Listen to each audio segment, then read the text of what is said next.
Dear children, today's topic is power. It is defined as the rate of doing work. Therefore, average power equal to work by time, that is W by T. And power is a scalar quantity because it is the ratio of two scalar quantities, work and time. And the dimension of power, that is ml square T raised to minus 3. Then what is the instantaneous power? So it is defined as the limiting value of the average power as the time interval approaches 0. If you limit the time interval of the average power, then we get the instantaneous power, that is power at a particular instant. So that is, we can note it as P equal to limit delta t tends to 0 delta W by delta T. So if the time is limited, then delta W becomes small, that is dW by dt. So instantaneous power P equal to dW by dt. And we can note the power as dot product. So that is, if the work done by a force F vector for a displacement dr, that is given by dW equal to F vector dot dr vector. So we can write dW by dt, that is equal to F vector dot dr vector by dt. So what is dr vector by dt? That is the instantaneous velocity v vector. So we can represent the power as the dot product, that is P equal to F vector dot B vector. This is the representation of power as dot product. P equal to F vector dot B vector. Clear? Now we can see some numericals. Two springs have force constants K1 and K2, where K1 greater than K2. On which spring is more work done if they are stretched by the same force, and number 2, they are stretched by the same amount. So here in the question, two springs have force constants, that is K1 and K2, where K1 greater than K2. And the first you want to find out if the two springs stretched by the same force, on which spring is the more work done. So here, suppose the two springs get stretched by distances x1 and x2 by the same force F, then we can write F equal to K1 x1 equal to K2 x2. So here the force is same, but they are stretched by the distances x1 and x2. So we can write the work done. So work done for the first spring, that is W1 equal to half K1 x1 square. Formula is half k x square. Similarly, for the second spring, work done W2 equal to half k2 x2 square.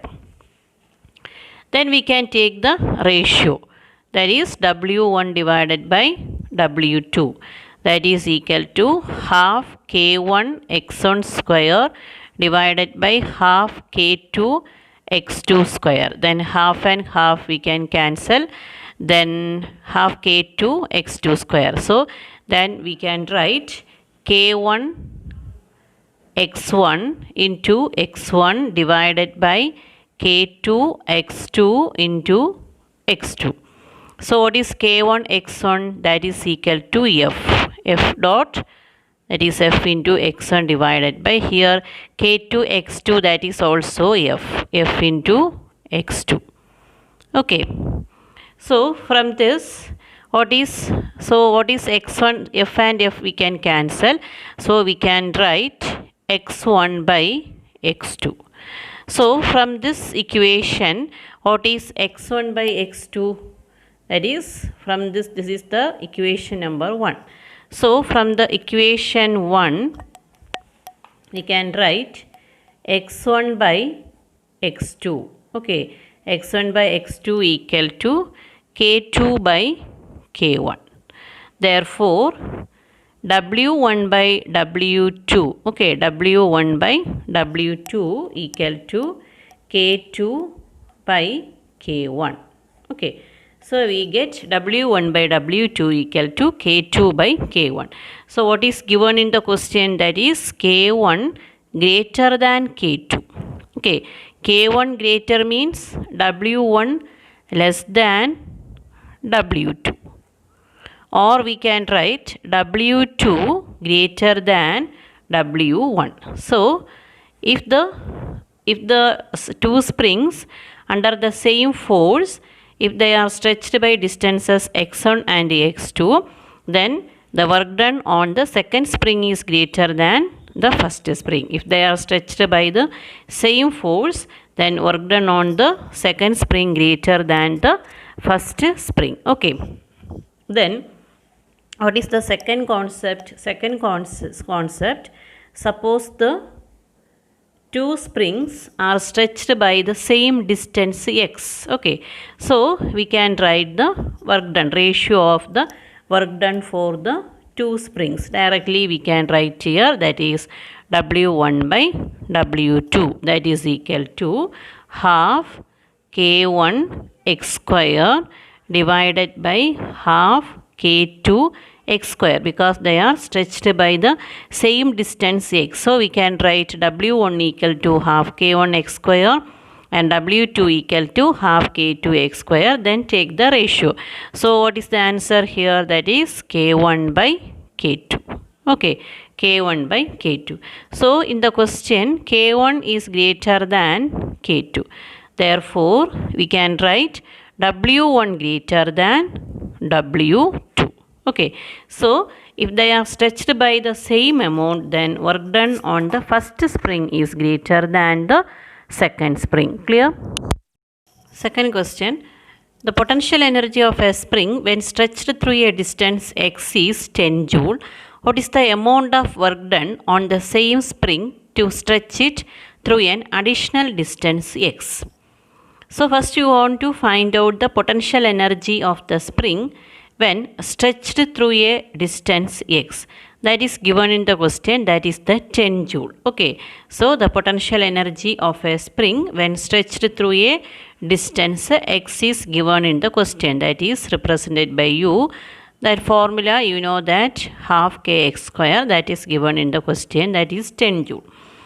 Then when the x becomes 2x, that is additional distance. When x becomes 2x, then what is the potential energy? So that we can note it as u dash. Okay, that is half into k into, then double the distance, additional distance, that is the 2x the whole square. Okay, additional distance, that is equal to, then we can write half into k into 4x square. So what is half kx square? That is the 10 joule. So that is 4 into 10, that is equal to 40 joule. So you want to find out the work done on the same spring to stretch it through an additional distance x. So work done equal to change in energy. What is the change in energy? U dash minus u, that is equal to 40 minus 10, that is equal to 30 joule. So you want to give 30 joule to stretch it through an additional distance x. Okay. Third question. The spring shown in the figure has a force constant of 24 Newton per meter. The mass of the block attached to the spring is 4 kilogram. Initially, the block is at rest and the spring is unstretched. The horizontal surface is frictionless. If a constant horizontal force of 10 Newton is applied on the block, then what is the speed of the block when it has been moved through a distance of 0.5 meter? That is the question. So here the spring is shown here and it has a force constant of 24 Newton per meter and the mass of the block attached to the spring is 4 kilogram. And a horizontal force, that is 10 Newton, is applied there and the spring moves through a distance of 0.5 meter. So when here you want to find out the speed of the block, that is speed of the spring. Okay, so here according to the law of conservation of energy, work done on the spring, that is equal to the kinetic energy plus potential energy. That is, when you are doing the work, the spring moves, so it possesses kinetic energy, and when it moves through a distance 0.5 meter, then it attains a position, so it has the potential energy. So we can write work done on the spring, that is equal to kinetic energy plus potential energy. So what is the work done on the spring? That is equal to Fx, then kinetic energy half mv square and the potential energy half kx square. Then after substituting all the values, we get the answer V equal to 1 meter per second. Clear? Fourth question. A car of mass 2000 kilogram is lifted up a distance of 30 meter by a crane in 1 minute. A second crane does the same job in 2 minutes. Do the cranes consume the same or different amounts of fuel? What is the power supplied by each crane? Neglect power dissipation against friction. So in the question, the mass of the car is given 2000 kilogram and it is lifted up by a distance of 30 meter and by a crane 1 minute. So that minute you change it into second, that is 60 seconds. Then a second crane also does the same job in 2 minutes, that is the 120 seconds. So the question is, do the cranes consume the same or different amounts of fuel? So first you want to find out the work done by each crane.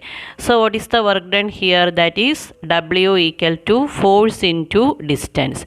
Then what is the force here? The weight. Okay, that is the mg into the s.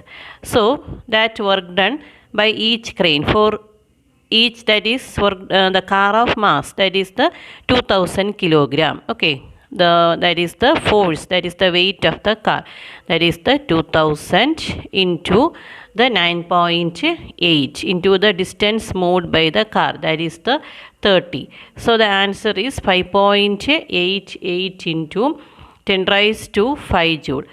So here the work done by each crane is same, that is the 5.88 into 10 raised to 5 joule, because the mass of the car is 2000 kilogram and the distance moved by the car, that is the 30, okay, 30 meters. So the work done by both the cranes, that is the same, so both consume the same amount of fuel.